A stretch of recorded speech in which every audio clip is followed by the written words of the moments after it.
सवेर तो सब दे जीवन जाती है, पर कर्मा वाला वो हुंदा जिहदे अंदर प्रभात होंदी है।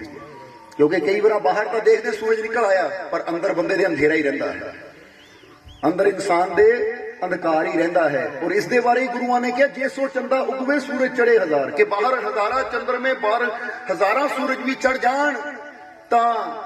इंसान दे अंदरले उस अंधकार नूं दूर नहीं कर सकते जो गुरुआं रहबरां दी शरण विच बैठ के दूर होना है। क्योंकि एक अंधेरा बाहर है जो कि हुण तुसीं देखदे हो कि अगर 2-2.5 घंटे पहला देखदे तां अंधकार सी, पर जिद्दां जिद्दां सूरज दे चढ़न दा समा आया, सूरज निकलण दा समा आया, धीरे धीरे वो अंधेरा छट गया और चारों पासे उजाला हो गया। हुण बाहरला अंधकार ते कि छोटा जिहा दीवा भी दूर कर दिंदा है, पर जदों गल आंदी है अंदरले अंधकार दी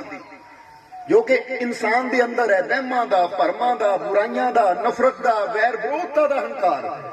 ऊंच नीच जात पात दे या मजहब दे वो पर्दे जो इंसान के अंदर छाए हुए है, जिसने इंसान को इंसान नालों दूर किया हुआ है, वो जिहड़ा अंदरला अंधकार है वो इदां दे लखां सूरज हजारां सूरज भी चढ़ जान तो दूर नहीं कर सकते। इसलिए उस अंधकार नूं दूर करने वास्ते सानू गुरुआं रहबरां फकीरां दे संग दी, उन्हां दे साथ दी लोड़ हुंदी है। इसलिए उन्होंने कहा, जिस वो चंदा उगवे सूरज चढ़े हजार, इत्ते चानन हुंदियां गुरु बिन घोर अंधार, कि जे तेरे जीवन च गुरु यानी ज्ञान नहीं है तो फिर तेरे जीवन च सच्ची प्रभात नहीं हो सकती, फिर तेरे जीवन च सच्चा प्रकाश नहीं हो सकता। इसलिए साडे अंदर जदों ज्ञान प्रकाशित हुंदा है, साडे अंदर जदों ज्ञान उदय हुंदा है, जब साडे अंदर जदों ज्ञान दा सूरज निकलदा है तो फिर ही सही मायने च साडे जीवन च सच्ची प्रभात हुंदी है। और यही तो गुरु रहबर कोशिश कर रहे हैं कि साडे जीवन चो अज्ञानता दा अंधकार दूर होवे, ज्ञान दा प्रकाश साडे जीवन च पैदा होवे, ताकि अंदर साडा ज्ञान नाल भरपूर हो जावे और साडा ये जीवन जन्म सफल हो जावे। क्योंकि गल सारी अंदर दी है, ये गल याद रखना, गल सारी अंदर दी है। एक बहुत प्यारी कहानी है कि छोटा जिहा बच्चा जिहड़ा कि रंग दा काला सी, यानी रंग ओहदा पक्का काला रंग, और गरीब होने करके उन्हें जिथे भी जाना लोगों ने उन्हें झिड़का मारी, चलो पिछे हट पिछे परे हो, तो कई ने कहना कितना बदसूरत, कई ने कह देना कितना बदसूरत। और गरीब बच्चा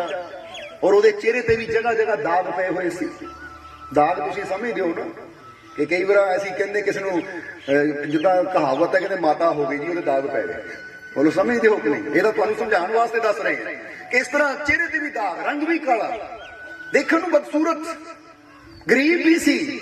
ਉਹਨੇ जिथे भी जाना लोगों ने कहना पिछे हो बदसूरत, पिछे हो, ਉਹਨੂੰ बुरा कहना, पिछे कर देना। आखिर एक दिन वो बच्चा तुरिया जा रहा है एक बाजार के अंदर, तो उसने की देखा कि उस बाजार के अंदर एक गुब्बारे बेचण वाला, एक गुब्बारे यानी यहाँ बैलून देख रहे हो ना तुसीं, आ लगे हुए रंग बिरंगे, इसी तरह गुब्बारे बेचण वाला गुब्बारे बेच रहा है, गुब्बारे बेच रहा है। हुण जदों वो गुब्बारे बेच रहा है तां जदों वो देखता है दूर कोई बच्चा है गुब्बारे वाला जो बेच रहा है, जो देखता दूर कोई बच्चा है तो बच्चे नूं अपनी तरफ आकर्षित करने वास्ते गुब्बारियां च गैस भरी हुई है, बैलून च गैस भरी हुई है कि एक गुब्बारा छड्ड दिंदा है, वो उड़दा उड़दा उड़ जाता। बच्चा जो देखता है गुब्बारे नूं उड़दियां तो जिद करता अपने माँ बाप नूं कि मैनूं गुब्बारा लैके दो, मैनूं बैलून लैके दो। तो फिर माँ बाप जो बैलून दिंदे लैके तो उसदी आमदनी हुंदी है। हुण ये गरीब बच्चा, ये बच्चा दूरों देख रहा है कि वो आदमी गुब्बारे नूं उड़ा रहा है, कदी पीला गुब्बारा उड़ा दिंदा है, कदी लाल गुब्बारे नूं उड़ांदा है, कदी नीले नूं उड़ांदा है, क्योंकि रंग बिरंगे तरह तरह के रंग के गुब्बारे बैलून उन्हें हाथ च फड़े हुए है, और जदों वक्त आंदा है उड़ांदा है। तो उस बच्चे ने दूरों देखा कि काले रंग का गुब्बारा है, वो नहीं उड़ा रहा, पता नहीं काला रंग उड़दा ही नहीं, क्योंकि मैं भी काले रंग का, मैनूं भी हर पासे झिड़का पैंदियां, मैनूं भी हर कोई दुत्कार दिंदा है, तो इहदे कोल भी ये सारे गुब्बारे उड़ाई जांदा, कदी सफेद उड़ा दिंदा है, कदी पीला उड़ा दिंदा है, कदी लाल उड़ा दिंदा है, कदी नीला, कदी हरा, पर काले नूं उड़ा नहीं रहा है। तो उन्हें थोड़ी हिम्मत की, गुब्बारे वाले को गया, जाके उन्होंने पिछों पकड़ के कपड़ा ओहदा उन्होंने आवाज दिंदा है कि भाजी भाजी,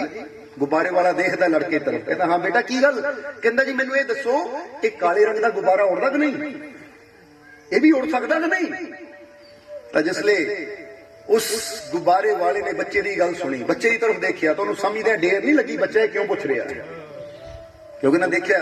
कि बच्चे के कपड़े साधारण है, फटे हुए है जगह जगह तो, रंग भी वह बेचारे का थोड़ा काला है। उन्हें समझदे ढेर नहीं लगी कि बच्चे ने जरूर धक्के पैंदे जो अपने रंग करके ये पुछ रहा है। पर वो गुब्बारे वाला बड़ा समझदार सी, उन्हें जो बच्चे ने सवाल किया कि भैया एक काले रंग का गुब्बारा उड़ता है कि नहीं, तो उस वेले उस गुब्बारे वाले ने वो काले रंग की गुब्बारे की जो डोर सी ना उन्होंने तोड़िया और हवा छड्डिया, कहना देख बेटा ये उड़ता है तो सब तो उच्चा उड़ता है, जरा गौर करना, ये उड़ता है सब तो उच्चा उड़ता है। इसलिए बेटा मैं तेन एक गल दसा कि गुब्बारे नूं ओदा रंग नहीं उड़ांदा कि कोई चिट्टा रंग उड़ रहा है, कोई लाल रंग उड़ रहा है, कोई पीला रंग उड़ रहा है, कोई नीला रंग उड़ रहा है, नहीं, गुब्बारे नूं बैलून नूं ओदा रंग नहीं उड़ांदा, ओदे अंदर भरी हुई गैस, ओदे अंदर भरी हुई हवा उड़ांदी है। इसलिए बेटा याद रख, बाहरों गुब्बारे का कोई भी रंग होवे, सफेद होवे, लाल होवे, हरा होवे, नीला होवे, पीला होवे, काला होवे, ओदे नाल फर्क नहीं पैंदा, हवा अंदर गैस भरी होनी चाहिए तो फिर ही ऊंचाइयां तक पहुंचता है। इसलिए बेटा दुनिया के ऊपर एक गल याद रखी, कोई जिन्ने मर्जी अच्छे कपड़े पा लवे, सफेद रंग दे पा लावे, लाल रंग दे पा लावे, पीले रंग दे पा लावे, हरे रंग दे पा लावे, या जेदा रंग जिदा मर्जी होवे, कोई सफेद रंग दा होवे, कोई सांवले रंग दा होवे, कोई किसे रंग दा होवे, ओदे नाल जीवन च कोई फर्क नहीं पैंदा। बस साडे अंदर प्रभु दे विश्वास दी, अच्छे कर्मां दी, प्रेम दी, मुहब्बत दी अंदर हवा होनी चाहिए है, क्योंकि इन्हें ही सानू उड़ाना है। इसलिए तुसीं जिन्ने जीव इत्थे बैठे हो, जे तुसीं सोचो कि मेरी खूबसूरती ने मैनू कामयाबी देनी है, या मेरे कपड़ियां ने मैनू कामयाबी देनी है, मेरे शरीर की बनावट ने मैनू कामयाबी देनी है, तो नहीं, असीं कहांगे तुहाडे कपड़े, तुहाडे